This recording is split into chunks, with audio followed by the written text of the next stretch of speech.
ठीक है, तो अभी हम शुरू करते हैं प्राइमरी मार्केट। ठीक है, प्राइमरी मार्केट में हम सबसे पहले देखेंगे primary market. Right, primary market क्या होता है, जिसमें लेन देन जो होती है कंपनी टू इन्वेस्टर होती है। ठीक है, कंपनी टू इन्वेस्टर डायरेक्ट होता है जो लेन देन होती है। ठीक है, कंपनी, तो इसमें क्या होगा, ब्रोकरेज नहीं लगता है। ठीक है, अभी इसमें फर्स्ट सेशन आता है आईपीओ का। राइट, आईपीओ मतलब क्या रहता है, इनिशियल पब्लिक ऑफरिंग। ठीक है, इनिशियल पब्लिक ऑफरिंग होता है मतलब आईपीओ। स्टॉक मार्केट में कोई भी कंपनी सबसे पहले अपना मतलब कभी भी आती है, अपनी लिस्टिंग करवाती है, तो उस प्रोसेस को क्या बोलते हैं, initial public offering.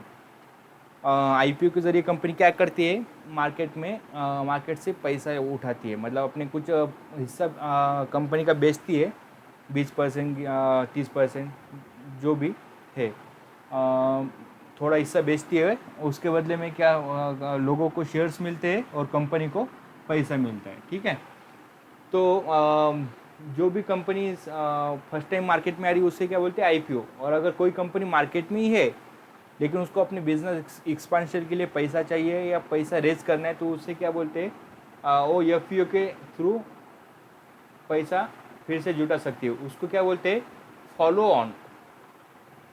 On public offering. ठीक है, फॉलो ऑन पब्लिक ऑफरिंग या सेकेंडरी ऑफरिंग ऐसा बोलते हैं।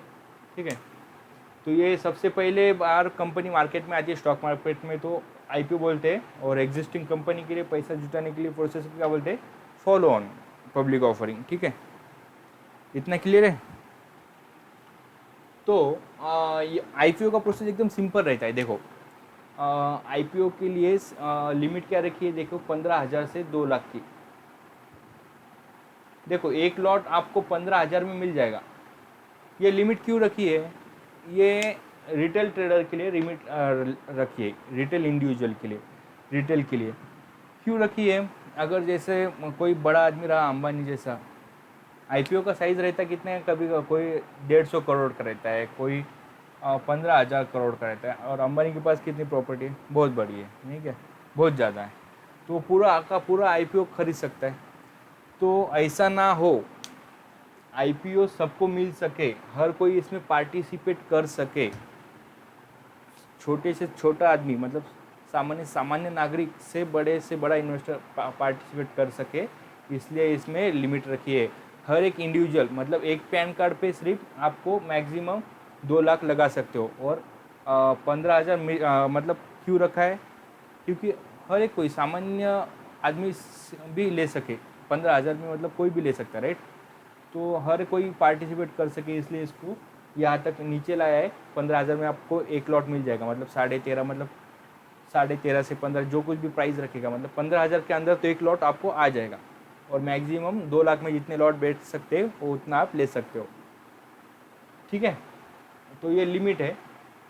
आईपीओ की प्रोसेस होती है, मतलब आईपीओ की प्रोसेस पूरा होने में 1 वीक टू 2 वीक टाइम लगता है। ठीक है, 1 वीक टू 1 हफ्ते से 2 हफ्ते में आईपीओ की पूरी प्रोसेस कंप्लीट हो जाती है। देखो, 3 डेज आईपीओ का एप्लीकेशन ओपन रहता है।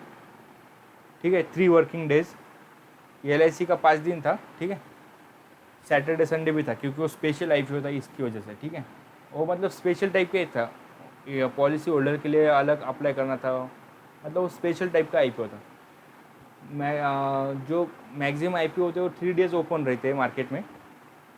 10 बजे ओपन रहते होते हैं तो 5 बजे तक रहते हैं। ठीक है, इस बीच आप मतलब मंडे टू फ्राइडे 10 से 5 में आप अप्लाई कर सकते हो। तो कैसा रहता है, 3 दिन ओपन होने के बाद क्या रहता है, 2 दिन बाद उसका अलॉटमेंट रहता है। ठीक है, मतलब ओपन 1 तारीख को होगा, आईपीओ ओपन्स ऑन दिस तारीख, क्लोजेस ऑन दिस तारीख, अलॉटमेंट का तारीख उसके 2 दिन बाद का होगा। राइट, मतलब 1 को ओपन हो रहा है तो 4 को बंद होगा, अलॉटमेंट होगा 6 या 7 तारीख को। ठीक है, उसके बाद अभी देखो, आईपीओ में क्या होता है, जिसको इसमें प्रोसेस क्या सिंपल रहता है, एक बटन पे आप अप्लाई कर सकते हो। अप्लाई करने का आपकी यूपीआई में उतने रिक्वेस्ट जाएगी उतने पैसों की, वो यूपीआई डाल के वो मैंडेट एक्सेप्ट करने का उतना अमाउंट आपके बैंक में रहता है। अमाउंट आपके बैंक में ही रहेगा, सिर्फ वो ब्लॉक रहेगा, आप उसे यूज़ नहीं कर सकते जब तक अलॉटमेंट प्रोसेस पूरा नहीं होता। अलॉटमेंट होने के बाद आपको क्या लगेगा, पता चलेगा, एक तो आपको आपके एप्लीकेशन लग गया तो आपको उसके शेयर्स मिलेंगे, फिर आपकी अमाउंट वहाँ से डिडक्ट हो जाएंगी, पैसे कट जाएंगे अकाउंट में से। और अगर आपको अलॉटमेंट मतलब शेयर्स नहीं मिले तो फिर आपकी जो अमाउंट ब्लॉक हुई थी वो रिलीज़ हो जाएंगी, आप उसे यूज़ कर सकते हो। ठीक है, मतलब आपको पैसे बैंक में ही रखना पड़ेगा। ठीक है, तो ये तो जो रिफंड का प्रोसेस होता है वो अगले दिन होता है। ठीक है, मतलब ठीक है 8 तारीख को। और बाकी जो डीमैट में कब आता है, उसके 10 तारीख को 9-10 तारीख को डीमैट में आता है। और उसको लिस्टिंग कब होती है, 11-12 तारीख को लिस्टिंग होती है। ठीक है, तो लिस्टिंग मार्केट में कब होती है, वर्किंग डेज में 10 बजे, सुबह 10 बजे मार्केट में उस आईपीओ की लिस्टिंग होती है। मतलब लिस्टिंग होती है मतलब क्या, एनएससी बीएससी पे वो स्टॉक आपको दिखाई देता है, मतलब आपके टर्मिनल पे आप उसकी स्क्रिप्ट ऐड कर सकते हो, मतलब वो शेयर्स आप बाय सेल एनएससी बीएससी पे आता है। मतलब क्या होता है, सेकेंडरी मार्केट में वो स्टॉक आ जाता है, फिर जो उसकी लेन देन होती है वो इन्वेस्टर टू इन्वेस्टर होती है। ठीक है, फिर आप उसे बेच भी सकते हो और तुरंत कैश कर सकते हो। ठीक है, और अभी समझो आईपीओ की प्राइस, अभी आपने ये प्रोसेस देखा। ठीक है, तो आईपीओ की कितने टाइम पे आता है, मतलब 2 टाइप के होते हैं। पहला होता है फिक्स प्राइस आईपीओ, ठीक है, और दूसरा होता है बुक बिल्डिंग इशू। मतलब आईपीओ मार्केट में लाने के 2 तरीके, एक फिक्स प्राइस, दूसरा book building issue. Fix price में क्या होता है, वो साफ साफ बोलते हैं हमारी शेयर की प्राइस होगी 100 रुपये, XYZ शेयर की प्राइस 100 रुपये होगी, लॉट साइज होगा उसका 150, मतलब एक लॉट खरीदने के लिए आपको कितना चाहिए होगा, 15,000, राइट। और आईपीओ ओपन ये तारीख को होगा, क्लोज ये तारीख को होगा। ठीक है, ये मतलब साफ साफ वहाँ पे दिया होता है, लिस्टिंग इस तारीख को होगी, सिंपल रहता है। मतलब यहाँ पे प्राइस फिक्स होती है 100 रुपये। और बुक बिल्डिंग में क्या होता है, प्राइस फिक्स नहीं होती, वहाँ पे आपको प्राइस ऐसा दिया जाता है 50 से 100 में प्राइस रहेगी, ऐसा आपको चॉइस रहती है। आप आईपीओ एप्लीकेशन कौन सी भी प्राइस पे लगा सकते हो, मतलब 95, 96, 97, 98, 99, 100। देखो बुक बिल्डिंग और फिक्स प्राइस में क्या है, यहाँ पे प्राइस फिक्स रहती है और यहाँ पे प्राइस फिक्स नहीं रहती, आप किसी भी प्राइस पे अप्लाई कर सकते हो। देखो जिस प्राइस पे ज़्यादा डिमांड आएगी वो प्राइस फिक्स की जाती है। समझो मैक्सिमम डिमांड इस प्राइस पे आई, लोगों ने अप्लाई करना शुरू किया और मैक्सिमम डिमांड इस प्राइस पे आई, तो इससे फिक्स प्राइस किया जाता है। ठीक है, लेकिन आईपीओ बहुत अच्छा है, ज़्यादा अच्छा रहा तो लोग क्या करते हैं, इस प्राइस पे अप्लाई करते हैं। देखो जो ज़्यादा प्राइस पे अप्लाई करेगा उसका नंबर उसे पहला अलॉटमेंट दिया जाएगा, इसलिए ज़्यादा आईपीओ अच्छा रहा तो लोग इसी प्राइस पे अप्लाई करते हैं। इसे क्या बोलते हैं, कैप प्राइस बोलते हैं या कट ऑफ प्राइस बोलते हैं। ठीक है, कट ऑफ प्राइस या कैप प्राइस बोलते हैं। ठीक है, ज़्यादा अच्छा आईपीओ रहा ना तो यही प्राइस पे अप्लाई करना चाहिए। देखो किसी ने इस प्राइस पे अप्लाई किया और मैक्सिमम डिमांड इस प्राइस पे आई ना, तो इस आदमी को जो इस प्राइस पे अप्लाई करने वाले उससे यही प्राइस पे मिलने वाला है आईपीओ। ठीक है, तो आपका फ़ायदा इसी में है, आपको आईपीओ चाहिए तो आप हमेशा कैप प्राइस मतलब कट ऑफ प्राइस पे ही आईपीओ अप्लाई करने का। ठीक है, तो यही डिफरेंस है इसमें। तो आईपीओ में क्या किया जाता है, बताया जाता है, मतलब उनको XYZ कंपनी है उसको 150 करोड़ चाहिए, तो उसे क्या बोलते हैं, इशू कितने का है, 150 करोड़ का है। ठीक है, और बुक बिल्डिंग में क्या है, अभी बताया था, मतलब ये प्राइस रेंज रखा जाता है और लॉट साइज बताया जाता है 150, बाकी सब फिक्स प्राइस जैसा रहता है। ठीक है, और अलॉटमेंट कैसा रहता है, अलॉटमेंट कैसा रहता है मैं आपको बताता हूँ। अलॉटमेंट हर एक हिस्से में होता है, हर एक हिस्से को मतलब कुछ तो भी परसेंटेज दिया जाता है। देखो ये एक रहता है QNI, qualified QII, qualified qualified institutional buyer. दूसरा रहता है एच.एन.आई बोलते हैं उसे, ठीक है, एच.एन.आई, हाई नेटवर्थ इन्वेस्टर या हाँ हाई नेटवर्थ, ये क्वालिफाइड इंस्टीट्यूशनल इन्वेस्टर, इसमें आते हैं LIC, दूसरे UTI या बड़े बड़े जो फंड मैनेजर कंपनीज रहती है ना, ये इसमें आती है, जो सेबी के साथ रजिस्टर रहते हैं, उसे बोलते हैं क्वालिफाइड इंस्टीट्यूशनल इन्वेस्टर। ये हाई नेटवर्थ इन्वेस्टर रहते हैं, मतलब ये लोग 2 लाख से ज़्यादा एक IPO में अप्लाई कर सकते हैं। और दूसरा रहता है रिटेल इन्वेस्टर, इसके लिए अलग पोर्शन रखा जाता है, इसके लिए अलग रखा जाता है, इसके लिए अलग रखा जाता है। इसके लिए मतलब 35% रखा जाएगा, इसको 20%, इसको 35%। एम्प्लॉयज़ के लिए अलग कोटा रखा जाएगा 5% ऐसा, ठीक है।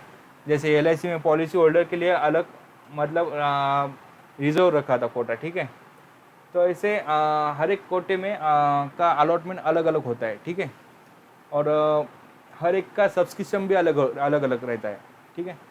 अभी IPO जितना टाइम ज़्यादा समझो, जितना टाइम ज़्यादा सब्सक्राइब होगा, ओवर सब्सक्राइब, उतना लिस्टिंग गेन ज़्यादा होगा। लिस्टिंग गेन ज़्यादा होगा मतलब क्या, समझो IPO आने वाला, IPO की इशू प्राइस थी 100 रुपये, और IPO जब लिस्ट होगा मार्केट में 10 बजे, तो 200 पे लिस्ट हुआ, तो 100 के ऊपर जितना लिस्ट हुआ उसे क्या बोलते हैं, लिस्टिंग गेन बोलेंगे। 100 के ऊपर जितना ज़्यादा लिस्ट होगा उसे बोलेंगे मार्केट मतलब IPO प्रीमियम पे लिस्ट हुआ, ठीक है। समझो 110 पे लिस्ट हुआ तो क्या बोलेंगे, 10 रुपये प्रीमियम पे लिस्ट हुआ IPO। और इससे कम प्राइस पे लिस्ट हुआ, मतलब 90 रुपये पे लिस्ट हुआ, तो क्या बोलेंगे, 10 रुपये डिस्काउंट पे, ठीक है। 100 के कम प्राइस पे लिस्ट हुआ तो डिस्काउंट पे लिस्ट हुआ, ज़्यादा पे लिस्ट हुआ तो प्रीमियम पे लिस्ट हुआ, ठीक है। ये समझ लो, प्रीमियम और डिस्काउंट, ठीक है। ये कंसेप्ट आगे भी आने वाला है। प्राइस के कम रहा तो डिस्काउंट, प्राइस से ज़्यादा रहा तो प्रीमियम।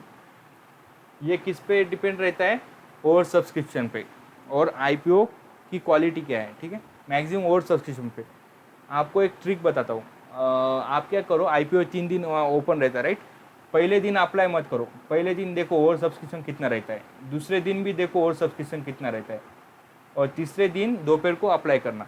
यहाँ पे 1 से 2 टाइम्स ओवर सब्सक्रिप्शन हो गया तो IPO अच्छा है। यहाँ पे 4 से 6 टाइम्स होना चाहिए दूसरे दिन, और तीसरे दिन दोपहर तक आराम से 20 से 30 गुना हुआ तो आप आँख बंद करके अप्लाई कर सकते हो।